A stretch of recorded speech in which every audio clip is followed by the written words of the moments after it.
எசாயாவினுடைய நூலிலிருந்து நமக்கு செய்திகள் கொடுக்கப்பட்டிருக்கிறது. வானத்திலிருந்து பனித்துளி இறங்கி வந்து நிலத்தை நனைத்து முளையரும்பி வளர செய்யாமல் அது மீண்டும் விண்ணுக்கு திரும்புவதில்லை. அதுபோலவே என் வாயிலிருந்து வருகின்ற வார்த்தையும் இருக்கும் என்கின்ற செய்தியை அவர் குறிப்பிடுகிறார்.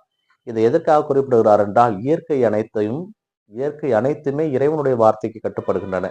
காலையில் எழுந்து இயற்கை, கடவுள் படைத்த அந்த இயற்கை தனது வேலையை செம்மையாக செய்து முடிக்கின்றன.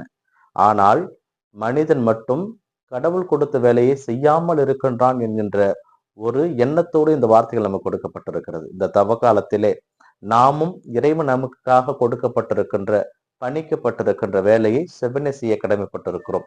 அதிகாலை எழுந்து ஆண்டவனை தொழுது வேறு வேலைகளை பார்ப்பதன் மூலம் நம்முடைய நாட்கள் மிகவும் சுலபமாக நகர்கின்றன. ஆனால் அதிகாலையை எழுந்து எதை பற்றியும் யோசிக்காமல் தான் உண்டு, தான் பிழைப்புண்டு, தான் குடும்பம் என்று செல்கிறவனுக்கு இறைவனுடைய ஆசீர் மிகவும் சொற்பமாகவே கிடைக்கிறது. அதனால்தான் இந்த பழமொழியை எசாயா இறைவாக்கினர் கூறுகிறார். வானத்திலிருந்து அந்த பனி வந்து நிலத்தை நனைத்து முளையரும்பி, அதாவது அதனுடைய பலனை, அது எதற்காக அந்த விண்ணுலகம் வந்ததோ, மண்ணுலகம் வந்ததோ அந்த வேலையை செய்யாமல் அது திரும்புவது கிடையாது. அதுபோல மனிதா, உனக்கு படைக்கப்பட்ட, உனக்கு கொடுக்கப்பட்டிருக்கின்ற ஞானம், அறிவை வைத்துக் கொண்டு நீ என்ன செய்ய போகிறாய்? இறைவனிடம் திரும்பி நீ செல்வதற்கு முன்பதாக நீ ஏதாவது ஒன்றை செய்தால்தான் நீ விண்ணகம் செல்ல முடியும் என்கின்ற கருத்தை இங்கே குறிப்பிடுகிறார். இன்றைய நற்செய்தி வாசகத்திலே நம் ஆண்டவர் இயேசு கிறிஸ்து நமக்கு சொல்லுகிற செய்தி என்னவென்றால், நீங்கள் கடவுளிடம் வேண்டுகின்ற பொழுது மற்ற இனத்தவரை போல வார்த்தைகளை அடுக்கிக் கொண்டே போக வேண்டாம், பிதற்ற வேண்டாம். நீங்கள் விண்ணுலகில் இருக்கிற எங்கள் தந்தையை, உமது பெயர் தூயது என போற்ற பெறுக என்று அவரை புகழுங்கள், ஆராதியுங்கள், மகிமைப்படுத்துங்கள், உங்கள் தேவைகளை எடுத்து கூறுங்கள்.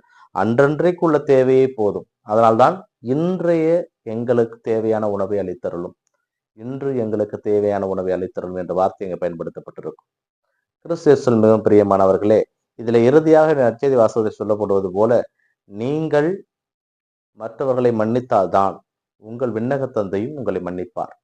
நீங்கள் மற்றவர்களை மன்னிக்காவிடில் உங்கள் விண்ணக தந்தையும் உங்கள் மன்னிக்க மாட்டார். இந்த மன்னிப்பு என்பது இந்த தவக்காலத்திலே மிகவும் அவசியமான ஒன்று. ஆனால் இந்த மன்னிப்பையே பலர் ஒரு ஆயுதமாக பயன்படுத்துகிறார்கள். இந்த தவக்காலத்தில் நாம் என்ன தவறு செய்தாலும் மன்னித்து விடுவார்கள் என்கின்ற ஒரு எண்ணத்தை அவர்கள் மனதில் கொண்டிருக்கிறார்கள். ஆனால் மனிதர்கள் மன்னித்து விடுவார்கள், ஆனால் கடவுளும் மன்னித்து விடுவார். ஆனால் அந்த பாவத்திற்கு ஏற்ற தண்டனையை பெறாமல் நீங்கள் போக மாட்டீர்கள் என்ப உறுதியாக உங்களுக்கு சொல்லுகிறேன். ஏனென்றால் நீங்கள் செய்கின்ற ஒவ்வொரு பாவத்திற்கும் கடவுளிடம் கணக்கு கொடுக்க வேண்டும். மனிதரை நீங்கள் ஏமாற்றி விடலாம், கடவுளை நீங்கள் ஏமாற்ற முடியாது. நாம் இறைவன்